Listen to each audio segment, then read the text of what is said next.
Heureux de me retrouver encore une fois de plus devant vous et nous disons merci, merci d'être toujours là présent, surtout à travers cet espace des commentaires. Comme on a toujours l'habitude de vous le dire, cet espace est bien réservé pour toi. Donc si tu as quelque chose que tu voulais partager avec nous, avec les gens qui nous suivent sur Albert Premier, en tout cas, utilise cet espace des commentaires. Donc tu es libre, tu peux nous laisser même 10 commentaires, ça dépend. Car cet espace est bien réservé pour toi. Alors, mais avant de nous laisser un commentaire, il faut d'abord liker et puis partager aussi les liens, ça je te les recommande, il faut toujours penser de les faire, c'est très très important. Et puis regarder aussi nos vidéos jusqu'à la fin. Et puis si c'est la première fois ou bien si tu es un habitué mais tu n'as pas encore pris la décision de t'abonner, je pense qu'il est temps. En bas dans les coins, tu cliques, tu t'abonnes, tu actives aussi la cloche de notification pour ne rien rater. Alors l'actualité nous oblige. Et l'actualité qui domine aujourd'hui, c'est l'actualité de l'artiste et musicien Fally Ipupa. Comme j'ai toujours l'habitude de les considérer comme le vrai grossiste de notre industrie. C'est celui-là qui nous offre des marchandises. C'est celui-là qui fait à ce que nous puissions avoir des choses à dire. Car avec Fally, tout le monde a la dose naïe. Fally ne laisse personne indifférent. Mutu nyonso. Si Fally décide de faire quelque chose, en tout cas, tout le monde a kozwa dose na ye. Ozala musicien ya gospel, okozwa dose na yo. Ozala jaloux ya Fally, okozwa dose na yo. Ozala ignorant, bouffon, microbe, bactérie, mort vivant, vampire, okozwa dose na yo. Ozala averti, warrior, mélomane ya bonne musique, yo po okozwa dose na yo. Ozala fanatique révolté, jaloux, okozwa dose na yo. Bino moko bozomona mutu na kwen na ye azui oya ye dose, azui oya ye palpite, azui oya ye coup. C'est comme ça avec Fally Ipupa et tout ça, ça montre, ça prouve encore une fois de plus la grandeur, la notoriété, la force et la domination de cet artiste. Alors c'est de ça qu'il s'agit. Nous savions tous que Fally Ipupa c'était le 25 novembre car nous parlons maintenant c'est du passé. Sauf que les gens sont toujours là en train de traîner sur le passé de Fally Ipupa. Lui-même a déclaré maintes fois que trop d'avance comme Rolls-Royce sur moto. On discute, on bavarde, on s'incite, on se chamaille sur Paris La Défense Arena. Mais Fally Ipupa, lui de son côté, il se prépare pour aller vibrer la salle Wembley Oval Arena à Londres. Paris La Défense pour lui, c'est déjà le passé. Aujourd'hui, nous sommes déjà le 2 décembre. Les concerts sur Paris La Défense Arena, c'était le 25 décembre. Donc, c'est déjà le passé. Et le 8 décembre, Fally Ipupa va se produire à Londres, Wembley Oval Arena, le 8. Donc, il nous reste que 6 jours, ou bien 5 jours, il y a Bamba. C'est de ça qu'il s'agit. Mais le problème, c'est quoi? Le problème, c'est que les gens ont toujours du mal à passer à autre chose quand il s'agit de Fally. Yango nazo loba que Fally soga sali likambo, mutu na mutu azwaka dose na ye. Alors ça dépend na dose oyo zui.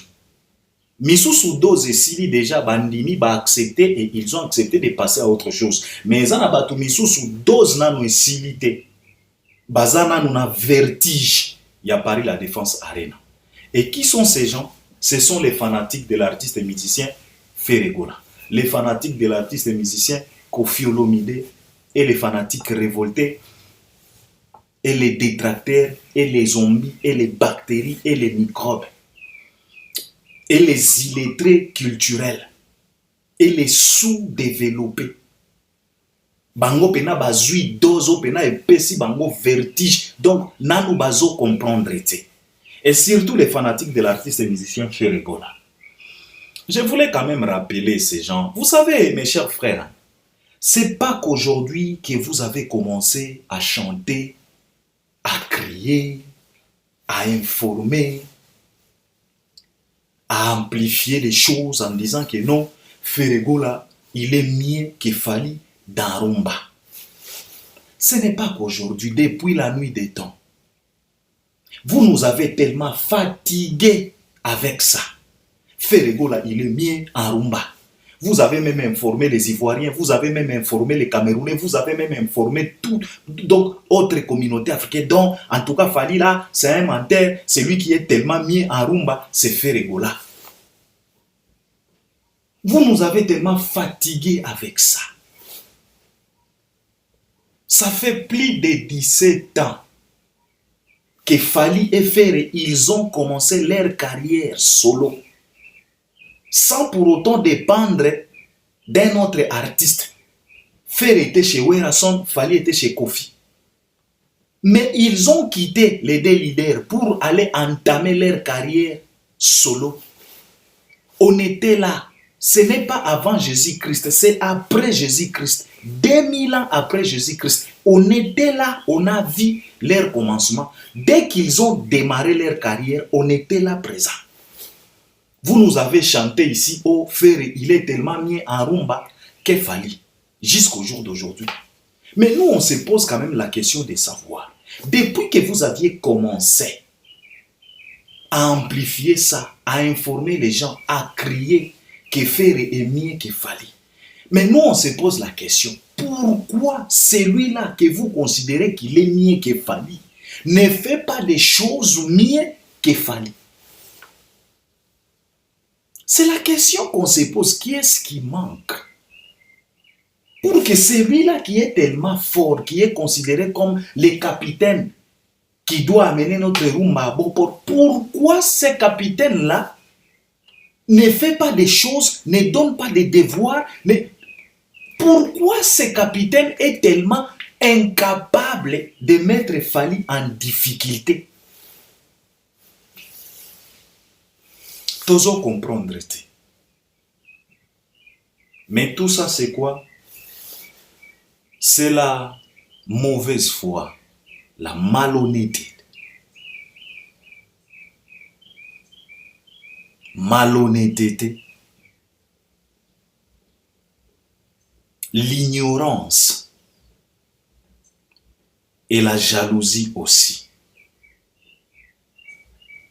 Cette nature congolaise de ne pas accepter l'autre, c'est ce qui fait souffrir beaucoup de monde.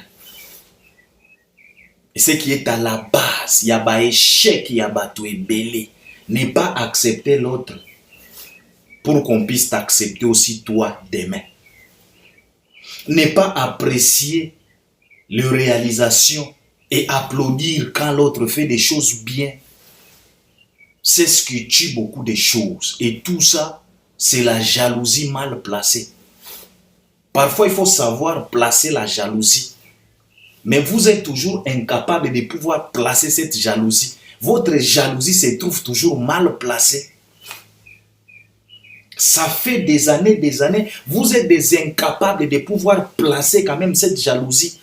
Mais cette jalousie a été toujours mal placée, ça fait plus de 17 ans. Et c'est tellement triste. Aujourd'hui, tozomona batu oyo balobelaka Ferré, pour ne pas citer leur nom, parce que, en tout cas, kofula batu pour le moment, jamais.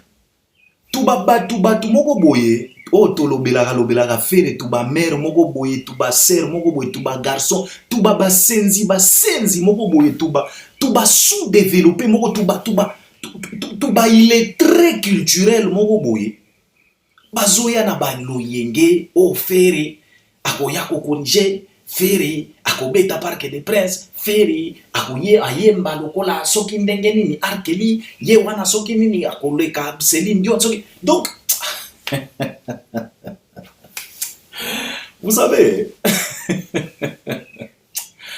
au moment Albert Ier, j'ai toujours l'habitude de dire que le mec qui m'a sélectionné Ferré, et ses pros, et ses fanatiques, c'est un vrai sélectionneur. Ah, il y a de ces gens, il y a de ces mecs qui savent comment sélectionner, qui savent comment faire marier les gens. En tout cas, Ferré et ses fanatiques, Ferré et ses pros. En tout cas, mariage moko correct. Et c'est tellement triste. ce qu'on est en train de voir aujourd'hui. C'est tellement triste ce qu'on est en train de voir aujourd'hui.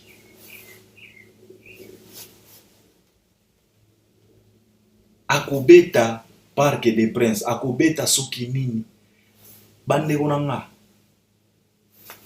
koloba, ko publier, ko créer calendrier, ko créer affiche, ko swana na ba écran, ko sala sortie médiatique, ko koma bikoma koma na ba page na bino ba Facebook. C'est tellement facile. Tout le monde peut le faire. C'est faisable. Et c'est possible pour tout le monde. Mais réaliser ce que tu as écrit, ce que tu as publié, ce que tu rêves, ce que tu annonces, réaliser ça, c'est ça le problème. Beaucoup ont annoncé dans notre industrie, mais ils n'ont pas réalisé. On a vu plusieurs calendriers venant de nos artistes et musiciens, mais beaucoup n'ont pas réalisé ces concerts qui étaient sur leur calendrier. Beaucoup n'ont pas respecté ces dates qu'ils ont mentionnées sur leur calendrier. C'est la raison pour laquelle je suis en train de vous dire que venir parler ici, crier, oh faire yakobeta, corriger, c'est facile, tout le monde peut le faire. Même bébé Bouchou, avant-hier, tango abanda komela ba mankambo na ye, ayaki alobaki na biso ke c'est celui le numéro 1. Red Voice soki Red Voice wa mi pakolaka soki banini, on dirait ennemi à Batman, yempe alobaka je suis le numéro 1. C'est facile de le dire. Mais réaliser maintenant des choses pour qu'on puisse te qualifier que tu es le numéro 1. C'est ça le problème. Alors, conseil gratuit pour na bandeko na biso oyo ya ngambo ya feri na tubabatu na ye. Ça vaut plus la peine ya kotia makelele na ba réseaux sociaux. Ça ne vaut plus la peine ya kozela katango fala sali exploit bino bozo linga siko boya, bolinga ko étouffer, bolinga ko salir te. Il est temps de fermer vos gueules et de passer en action. Ce qu'il fallait à sali, bino pe boye bo sali. Ndenge bo salaki na stade des martyrs. Fallait à salaki, bo moni que non, en tout cas, pour to réaliser le camboyo, ezo senga makila, bo lekisi Gigola. Ce n'est pas moi qui a dit ça. C'est lui-même Gigola qui a témoigné, ba audio eza. Ezangate. Vous avez tué Gigola. Jusqu'au jour d'aujourd'hui, dans la famille de Gola, il y a toujours des problèmes à cause de Liwa, il y a Gigola. Bisonyo stoyebi. Bobeta ki martyr rabino, malgré que bo fongola ba porte. Bon monaki que c'est mieux quand même, fallait à bête, bino pe bobeti. Alors, yango tozo senga na bino, botika makelele, botika posambrouye bamba. Soki moninga beti, oyo bino bokanisaka na bandoto na bino ke boza ba rival na ye, bino pe bobeta. Je pense que ce mieux, au lieu de venir fatiguer les gens ici, ça ne vaut plus la peine.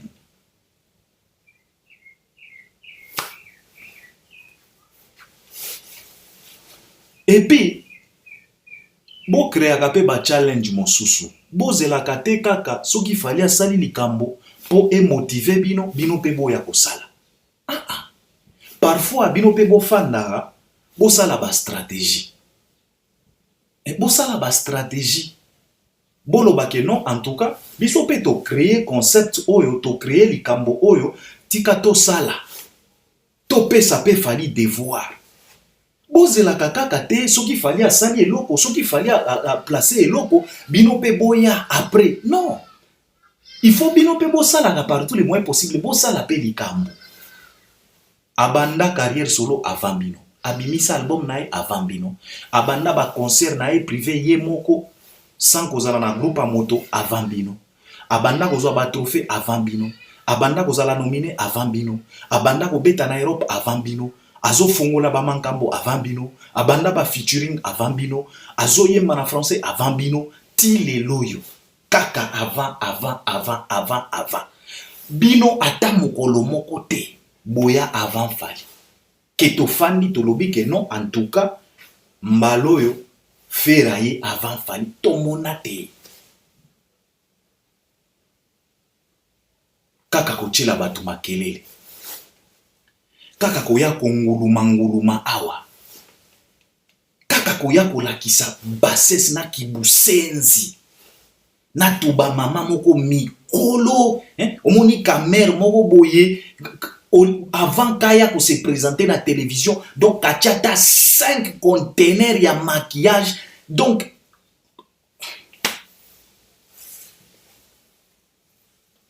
et a passé, donc mascara na mascara ka mama moko boye ka ser moko boye ka kuma do ka mokoli koya kotiela bato ba makelele, kosala to ba sortie médiatique moko boye terre à terre, donc kibusenzi omona ka ser moko boye ka sous-développé, et pourtant kafandi na capitale pendant plusieurs années. Mais ezana bana basi o bazo fanda na ba province ba Congo kuna baza tellement cultivé, baza tellement averti koleka ka mama moko boye, donc ka musenzi Fally asali musala na ye kobima kosala to ba sortie médiatique kotia to ba poste moko boye, et bongo oya bino artiste toko betaka lisolo na ye mokolo nini ke non, en tout cas likambo yo fera sali, en tout cas même na stade de martyr ezalaki kaka pasi, après stade de martyr biso nyonso toyebi makambo ebimaki, o bozwaki mbongo te boswani awa bofingani na Laurent Kamutanda sisoki Kamutanda, donc trouble na trouble, bokosi mwana batu na braza kuna boke kopesa voiture moko en carton, voiture etambolaka te, donc voiture ebola ti lelo toyebaka suite na ngote nyonso wana kolanda Fally. Bandeko, il est temps ya koluka kosala makambo na ndenge na bino. Fally asalaka makambo te par rapport na bino, parce que Fally n'a jamais copié vos trucs. Fally atikala kosala makambo te na fonction na bino. Bino pe bosala par tous les moyens possibles. Kozela kate, soki ka Fally asali likambo bino boye ko papa. Boko tikala toujours na ombre na ye. Et akobanda ko manipuler bino, akobanda ko seka bino. Fally e wana seka kabino. À chaque fois soki aleki chez Popol, aseka kabino. Alobaka ndenge nini? Fally alobaka ke omoni Popol, soki na fini balobi, soki na fini balobi te. Et exactement soki kaka asali émission, boye bolobi. Soki asali likambo, bobimi bo critiquer. Au final, bozo mona te ke boza pena ba bouffon moko boye. C'est tellement triste. Alors, ndeko moko alobi na nga alobi Albert, quand même il faut bozala gentil na vie Rambo, parce que via Koli ba atako vie Rambo akomi kozwa batu nyonso bakomi ko balusele mandoki, toyebi très bien que vie na biso parfois derayaka, mais quand même il faut botala ba analyse na bino moni vie Rambo soki to perdre ye toko regretter toko papa biso bayer mosusu bosekisaka biso trop na ba hypocrisie oyo na ba deux poids deux mesures oyo boyaka tango bozo benga biso poto sala ba analyse. En fait, vous n'êtes pas juste à travers vos demandes. On a lynché Fally ici pendant plusieurs années. Ba finga Fally, ba dénigra Fally, banani, ba tuya Kofi. Mais totika la komona ata mokolo moko te bozo benga biso bozo lobana biso Albert en tout cas bosala par tous les moyens possibles bo pekisa bato a Kofi bazala ta na moins respect parce qu'il fallait aller à quartier latin. Il fut le chef d'orchestre pendant plusieurs années. Il a réalisé des atika ba chansons kuna bo benga biso te. Alors parfois moi je me pose façon na bino ya komona makambo soki ba fingi fali et comme la kabino te ou comment. Mais soki kaka bazongisi Kofi na nzela wana nde bokomi kubenga o. Alors vous savez mes chers frères qu'on arrête cette hypocrisie, qu'on arrête cette hein?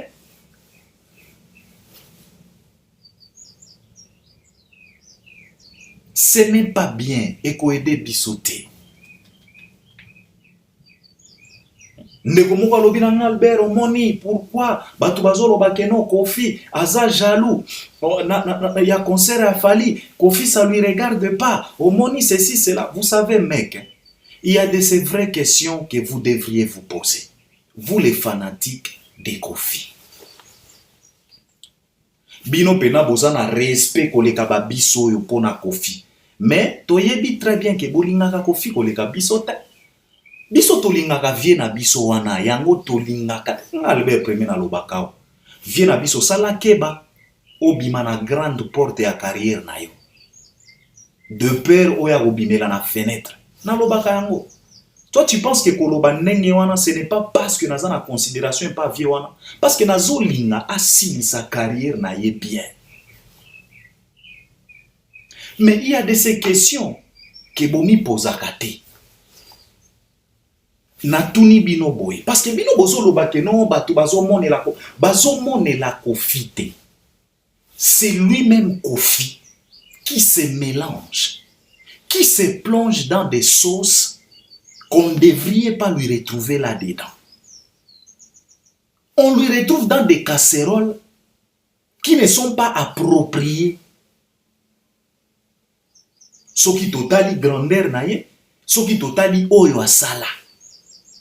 Mais à ma surprise, ou bien le vieux nous surprend toujours, lui il se retrouve toujours au moni eza lokola ozo tambola okuti bana ya ba 7 ans 6 ans 5 ans 8 ans bazo beta bale na terrain baza na ambiance na bango pena na terrain otala boye na kati na bango omoni papa moko ya 40 ans ye pe azo beta bale na bana azo bundana na bango bana bazo chai ba chobo ba nini bazo dribble siko yo koloba ndenge nini yo koloba faute eza ya bana ou bien faute eza ya ye.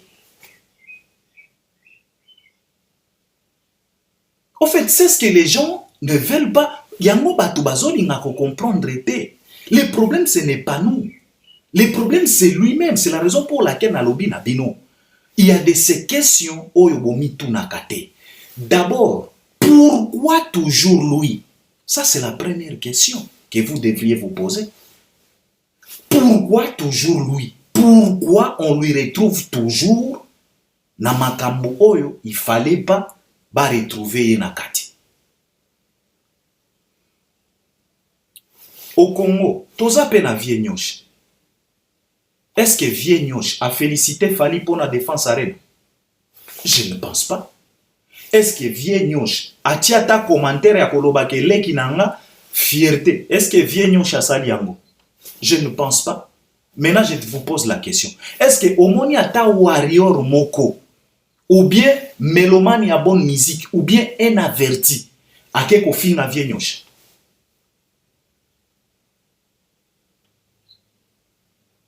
Je te pose la question. Est-ce que vie nyoshi a félicité Fali pour l'exploit à Sali? Je ne pense pas. Peut-être ngande naza sous-boule, peut-être ngande naza sous-informé, mais je ne pense pas. Est-ce que Warrior a quelque finga vie nyoshi pour féliciter Fali te? Ako finga ete, ako banda d'abord wapi? Bozi Boziana, aza pe na page Facebook. Est-ce que a félicité déjà Fali?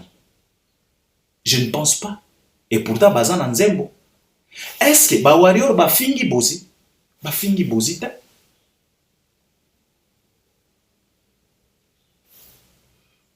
Posez-vous d'abord la question de savoir pourquoi yé, pona nini ba fingaka yé. Pour nani ba warrior ba lobby te que non vient nyonso pour féliciter Falite, fallait tomoli bendele ya mboka, bino pe nyonso boza ba artiste, fallait représenter bino vient nyonso oza jaloux. Est-ce que ba fingi vient nyonso? Ba fingi vient nyonso te? Bazo finga kakaye, bazo reprocher kakaye. C'est que là où il y a les pourquoi, il y a toujours un parce que. Et il n'y a pas de fumée sans fait. On a toujours dit ça. Et c'est la réalité. Qu'on arrête. C'est la réalité. On ne peut pas tout simplement se lever un bon matin et puis babandi ko attaquer you. Sans raison. Ça ne se fait pas. Les warriors sont tellement occupés dans makambo ya Fally. En tout cas, soko tumboli Fally na bango te, bazana makambo ebele oyo ezo occupé bango. Ba nomination, kozwa ba disque d'or, ko certifié ba œuvre a Fally, ko somba ba billet, ko sala pro, bazana makambo ebele ya kosala. Alors, pour que les warriors trouvent le temps de t'attaquer, de t'insulter, c'est que c'est toi qui as commencé. Yango na tuni bino awa, vie nyoshi azawana. Est-ce que a félicité Fally? Je ne pense pas. Est-ce que ba warrior ba fingi vie nyoshi? Ba fingi ete. Siko pona nini bazo finga kaka ye kofi. Bino bomoni te que problème ya. Papa, ce n'est pas les au hasard. Et on n'insulte pas Kofi juste comme ça dans les au hasard. C'est le comportement de notre vie qui fait à ce que Batouba Finae n'a pas si bien exemple awa. Pardon, na terrain à mouke, bana ya 8 ans, 7 ans, 6 ans, 5 ans, bazo beta bale. Yo tata mobimba ya 50 ans, baye ko retrouver yo na terrain wana. Bana soki ba betio ba dribble. Ba pakoli yo ba poussière. Ba komi ko wolola yo parce que ba kotisio ba chobo. Est-ce que ça problème ya bana?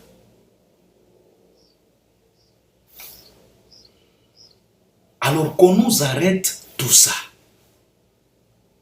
Deux poids deux mesures botika yango. Tango ba finga ga Fally awa, bolobaka na biso te ke Balbert bomoni bo dosé, mais soki kaka ba toucher batu na bino, donc momona ka batu na bino nde baza batu. Fally aza motu te, ya aza na moté matin. On a lessivé Fally ici pendant plusieurs années. Tibo komaki na niveau ya kolobake soki bino mutu bokundela ye ba parents soki bopesa ki mongo te wa ondire ba parents ya Fally balingaki bazala batu ya kokunda bango. Papa atambwa oya kufi na balabala bakundaka ye kaka. Tala niveau esika bokomaki. Banani babanda koloba yango. N'est-ce pas kaka batu ya Kofi wana? E Kofi wana ete où? Pona koya ko stopper makambo wana. Mais soki kaka ba warrior ba répliquer et pourtant bazo répliquer na ba fait. Bazo ya na lukuta te. Bazo lo bana bino oyo artiste na biso asali, ba artiste na bino bazo sala yango te. C'est la vérité. Bazo ko satin. Donc c'est la vérité. Bazo ko satin. Mais ezobima impolitesse. Mais ngana tuni bino kaka ba question bo répondre ngana ba commentaire. Ba vie baza ebele oyo ba féliciter Fally te. Ba artiste baza ebele oyo ba féliciter Fally te. Est-ce que ba warrior ba fingi bango? Est-ce que ba warrior ba attaquer bango? Ba attaquer bango te. Pour tout simplement vous dire que si tu n'as rien à dire, hein, tu n'as qu'à fermer ta grande gueule. C'est mieux. Parce que au moment où tu décides d'ouvrir ta grande gueule, yeba que bato misusu pe bako fongola ya oya bango ba gueule. Alors boko s'engueule et puis ekokoma mabe. Donc mutu na mutu ayeba bisika na ye a se respecter, c'est tout. Fallait atikala kokota na ba casserole ya batu te.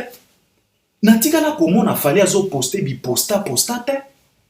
Natikala komona Fally azo jamais. Il est dans ses choses. Il est dans sa sauce. Il est là. Il fait ses choses.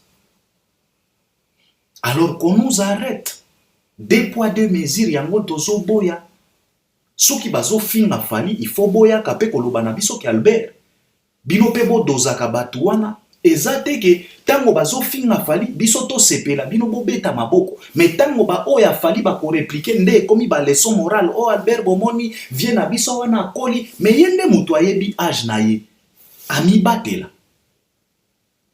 Qu'est-ce que Félix Oazekwa nous a dit à travers ce verbe? Il a dit, apprenez aux vieux, aux grands de se taire et aux enfants de parler, de bavarder. Mais si les grands ne veulent pas se taire, alors ils vont discuter avec le petit. Alors la question est de savoir, énergie au Kozalanango, il y a pour discuter na moine. C'est ça le problème. Alors qu'on nous arrête, ba leçon ba moral na bino na ba hypocrisie na ba deux poids deux mesures wana toboyi yango. Toboyi yango. Alors, Fally Ipupa va livrer son concert na Ovo Wembley Arena. Il nous reste que 6 jours. Je peux dire même 5 jours parce que Tozo Kende déjà lobby pour que Fally puisse livrer son concert là-bas. Babiye eza déjà à côté Kama. Parce que depuis que l'artiste avait annoncé ses concerts, si et seulement si Babiye ezala qui à côté Kamate, nde ba anila déjà concert. Mais ce qui concert eza toujours maintenu. Les loïtikali kaka 5 jours pour Fally abeta, c'est que cela veut dire l'artiste il est dans les bons. Tolobaka nabino déjà que naba système a mikolo yo soko dépassé déjà 65% ya côté Kababiye dans une salle quelconque, en tout cas concert nayo, et Kobeta sans problème. Et on nous signale que peut-être Fally Ipupa a Kobeta carton plein dans cette salle de 12 000 personnes. Ce qui va finani na ba fausse, en tout cas, bako kendata ba 13, ba 14, ba 15 000. Pourquoi pas peut-être qu'on appelle bako fongo la ba visibilité réduite. Mais ce qui est très important, c'est parce que les appena milliers n'a été. Parce que Fally, c'est un artiste, c'est un meilleur artiste francophone. Alors, on les appena zone ya anglophone. Et quand on parle de zone ya anglophone, les zone ya ba Burna Boy, ba Wizkid, ba Davido, ba Rema, ba Tiwa Savage, ba Yami Alade, et ba Viena Biso pe Awilo Longomba, ba Ngope, ba Savantiria Kakuna. En tout cas, les alaki pena zone ya Fally. Mais comme on a ateki babiye concert les a maintenu, en tout cas ça prouve à suffisance qu'il fallait pour passer vraiment un artiste oyo azosala makambo oyo. C'est la raison pour laquelle les osala batu passi, parce que makambo banda ko apparaître lokola impossible, lokola compliqué pour lui, et comme kokoma simple, et comme kokoma possible, et comme kokoma facile. Et en moi les autres dérangés batu ebele, c'est la raison pour laquelle nous les félicitons vraiment. Alors Bana Londres na bandeko nyonso oyo bako se déplacer, en tout cas bo se déplacer, bo kende ko savourer la bonne musique avec l'artiste musicien Fally Ipupa. Ba oyo ya France bakomi histoire na bango. Alors bino pe ya Londres bo koma histoire na bino avec l'artiste musicien Fally Ipupa. Comme ça ba oyo ya Belgique va se préparer parce que après Ovo Wembley Arena, Fally Ipupa va se produire na Belgique dans la salle ING. La salle a la capacité de 16 000. Et ce qui va maintenir concert wana tilelo, c'est que cela veut dire que l'artiste, il a vendu les billets. C'est que l'artiste, il a déjà dépassé la moitié de la salle. Parce que la salle ya mikolo, ce qui oleki si moitié te, bako cancel, bako annulé. Donc c'est automatique parce qu'il y a des dépenses que le producteur, la salle, et lui-même artiste, na manager nae, ba salaka. Pour événement wana, ezala une réussite totale. Il a sécurisé les mélomanes. Ba dépense salamaka, ba instrument, ba makambo belé, ba installation, ba ingénieur. Tout ça, ce sont des dépenses. Et là où il y a les dépenses, il faut qu'il y ait aussi des profits. Alors, ceux qui bazo maintenir ba concert wana tilelo, c'est que et les producteurs, et les managers, et l'artiste, et la salle, bazomona que non, en tout cas, il n'y a pas de problème, nous sommes dans les bons. Donc, chose à faire pour les warriors, pour les mélomanes de la bonne musique, c'est tout simplement d'aller épuiser ba billet oyo ezo tikala tikala.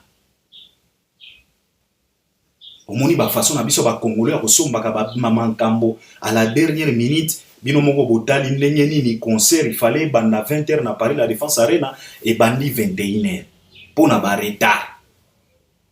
Alors na Wembley Oval Arena ba Warrior bosala par tous les moyens possibles likambo wana ezala pena une réussite totale et puis ekosala pena kitoko makasi côté artiste tozo senga kaka bonne santé nzamba batela batu nyonso na équipe ya Fally nyonso en tout cas basala pena musala moko kitoko en tout cas po eleka pena kitoko ekosala pena biso kitoko donc ekosala biso pena kitoko makasi toko sepela toko koma histoire mosusu et puis ekotika la kaka challenge au ya Belgique et puis après Belgique Fally Ipupa va se rendre en Côte d'Ivoire pour aller fêter avec les Ivoiriens pour que les Ivoiriens eux aussi puissent savourer l'album Formule 7 en live avec l'artiste et musicien Fally Ipupa parce que tu sais très bien que les Ivoiriens Fally a flashé qui bango kaka ba extrait à Banzembo parce que Fally avait il s'est produit dans Hôtel Ivoire c'était au moment où l'album est Kobima, après une semaine, il y a album, si je ne dis pas de bêtises, Yango Fally a bêta qui concert, a flashé là qui kaka bango banzembo, puis bisognos to mona qui nenyenini, ça les a qui tellement vibré. Après une semaine, il a sorti. Maintenant là, en décembre, bah ivoirien, bango pe bako savourer siko yo banzembo. Ba SL, ba MH, ba Noctambile, ba C'est l'amour, ba Marlène, ba De La Renta, ba Mayday, ba Nzembo ya Fally yo ezosala ba mankambo eza ba nini ba seyo ba science fiction ba mal accompagné ba Nzembo Nzembo eza ebele à Formule 7 et après Abidjan Fally Ipupa va se rendre encore une fois de plus au Cameroun pour aller cogner les stades. Yakuna. Après Cameroun, Fally azape na concert na Sénégal, si je ne dis pas de bêtises. Akobe tapé peut-être, ako profiter pe, bato ya Kisasa, après, avant d'entamer grosse tournée au Yazanango, peut-être bato pe ya Kisasa, bako profiter pe comme on a Fally, pour ayako beta, avant, des stades des martyrs, parce que stade des martyrs, Fally Ipupa, lobaki na biso que 2024, Fally Ipupa, akobeta stade des martyrs, double stade des martyrs. Donc, samedi, dimanche ou bien vendredi, samedi, ça dépend na date oyo artiste et moko ako pesa. Alors, batuya Ovo, batuya Londres, en tout cas, bo se précipiter. Bo somba ba billet, bo silisa to ba mwa billet oyo tikali. Omoni po bo ratete oyo bo uti komona na Paris la Défense Arena, en tout cas, bo raté yango te. Donc ça c'était Fally Ipupa. Alors l'artiste musicien Inos B, lui aussi, il s'est produit hier na Belgique, na Madeleine Salouana. Inos B, il a fait ndenge yemoko salaka kaka. On a vu Inos B sur les scènes. Inos B, c'est un jeune garçon, un playboy qui sait aussi occuper podium, qui sait comment gérer les podiums. C'est un showman, ayebi ndenge nini ya kutia ambiance, ayebi ndenge nini ya maintenir température na kati ya salle et surtout Inos B c'est un artiste oyo asalaka mingi ba chanson dansante, banzembo ya shosho, ba Holandi, ba yope, banzembo na ewana akoki ko blandisa ta 5 titres ya shosho. Alors, il a joué son concert et asalaki oyaye batu ba komi ba polémique oh moni concert à Inos B to moni mindele ceci c'est là kaka ba fanatique affaire ba fanatique révolté ba zolinga ba se consoler oh Inos B ayembi live koleka kinga ni bande ko botika parce que ekomi kokoma pena soni bokomi kobima pena ridicule botika makambo wana. On félicite Inos B et puis ngana zo sepela na lumière oyo Inos B akomi kopesa rebo bato balanda Albert Premier na lobaki yango na sala ba émission nazoloba que même les featuring oyo Inos B azokende kosala Tanzanie na bazuchu na banani wana il fallait atikela nde rebo comme hier asalaki déjà na Diamond. Zuchu c'est la protégée de Diamond pour le moment, rebo c'est la protégée de Inos B. Inos B pouvait tout simplement Koti Karebo yende asala featuring na Zuchu, mais c'est pas encore la fin du monde. peut-être ekoya kaka. Moi, ce qui me fait du bien, eza nde lumière. Oyo inosbi, akomi kopesa rebo, akomi koteka rebo, convenablement. Chose qui est tellement bien, yangonde tozo senga. Alors inosbi, abeti concert nae, sans problème, nous les félicitons, tolobi nae courage, donc, je pense que batu o babeti si e concert wana, bakolukela e peut-être moi sal mosusu po à se produire lobby to lobby kuna, peut-être à se produire pe na France, et kosala pena kitoko makasi. Il y a aussi l'artiste émissien Ferregola, lui aussi va se produire aujourd'hui, si je ne dis pas de bêtises, na Kenya. À cause de la Kuneza Festival, à cause de la Yemoko Kunatin, Congo est représenté par Ferregola et notre maman Mbili Abel. Donc, tozo souhaité bango, ba bonne chance, en tout cas, et les kamalamu, poto ba matière, lobby, toya kolobela yango. Donc, je pense que je dois m'arrêter par là. On est ensemble. Tolinga kikaka to rappeler, batu ya fere que il est temps, yakotika makamba fali, bobanda ko boule, ba makambo na bino. Fere pe asala makambo. Fere pe apesa ba devoir, batu pe balanda. C'est mieux. Au lieu de venir toujours bavarder. Alors, on est ensemble. À la prochaine. Merci beaucoup.